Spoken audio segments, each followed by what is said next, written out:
গল্প এবার শুনবেন আপনারা লোভী পাপ।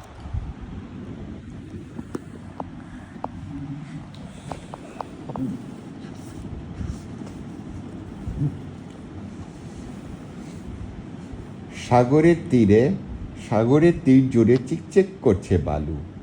সেই বালুতে একদিন একটা কচ্ছপ ডিম পাড়তে আসলো। কচ্ছপটা থাকতো সাগরে। ডিম পাড়ার সময় সাগরের পাড়ে চলে আসতে হয় তার। ডিম ফুটে যখন ছোট্ট ছোট্ট কচ্ছপগুলো বেরিয়ে আসে, তখন তা দেখে কচ্ছপের প্রাণ জুড়িয়ে যায়। কিন্তু প্রতিবার কেউ না কেউ তার অনেকগুলো ডিম চুরি করে ফেলে। তাই কচ্ছপ এবার অনেক সাবধানে চারিদিকে ভালো করে দেখে বালুতে একটা গর্ত করল।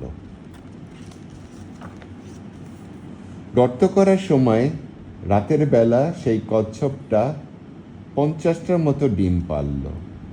তারপর হাত পা দিয়ে বালু টেনে টেনে গর্তটাকে ঢেকে রাখল। ডিমগুলো এখন আর দেখা যাচ্ছে না। কচ্ছপ এদিক ওদিক তাকিয়ে ভোরবেলা সাগরে ফিরে গেল। ওদিকে একটা দুষ্ট সাপ কচ্ছপটাকে খেয়াল করছিল। লুকিয়ে লুকিয়ে কচ্ছপের ডিম পাড়া দেখছিল। কচ্ছপ চলে যাবার পর সে ডিম চুরি করার জন্য এগিয়ে গেল।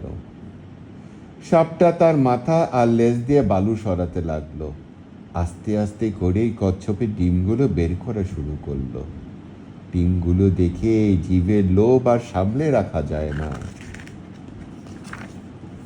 একটা একটা করে ডিম সাবার করা শুরু করে দিল সাপটা।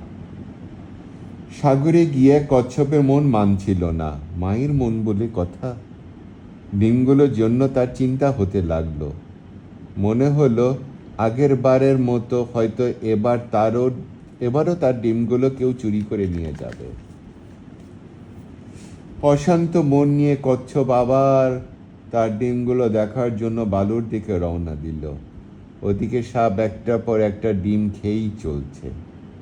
কচ্ছপ দূর থেকে সাপটাকে দেখে চিৎকার করে উঠল। লোভী সাপ কচ্ছপটাকে দেখেও তার খাওয়া থামালো না। কচ্ছপ তার সব শক্তি দিয়ে বুক ভর দিয়ে ডিমগুলোকে বাঁচাতে গিয়ে আসতে লাগলো। সাপটাও কচ্ছপের দিকে কড়া নজর রেখে ডিম খেতে লাগলো। কচ্ছপ এগোচ্ছে, সাপও ডিম খাচ্ছে। কচ্ছপ চিৎকার করছে, কান্না করছে, অথচ সাপের কোনো মায়া হচ্ছে না। ওদিকে আকাশে একটা ঈগল পাখির চোখ পড়ল সাপের দিকে। লোভী পাপ তার লোভের জন্য ঈগল পাখিটাকে খেয়ালই করতে পারেনি। ঈগল পাখি সাপের কাছাকাছি চলে আসলো। সাপ তার লোভী জিভ বের করে কচ্ছপের দিকে তাকিয়ে আছে। হঠাৎ ছো মেরে ঈগল পাখি সাপটাকে ধরে নিয়ে চলে গেল। মায়ের ভালোবাসা কচ্ছপের বাকি ডিমগুলো রক্ষা পেল। লোভী সাপ তার লোভের জন্য প্রাণ হারালো।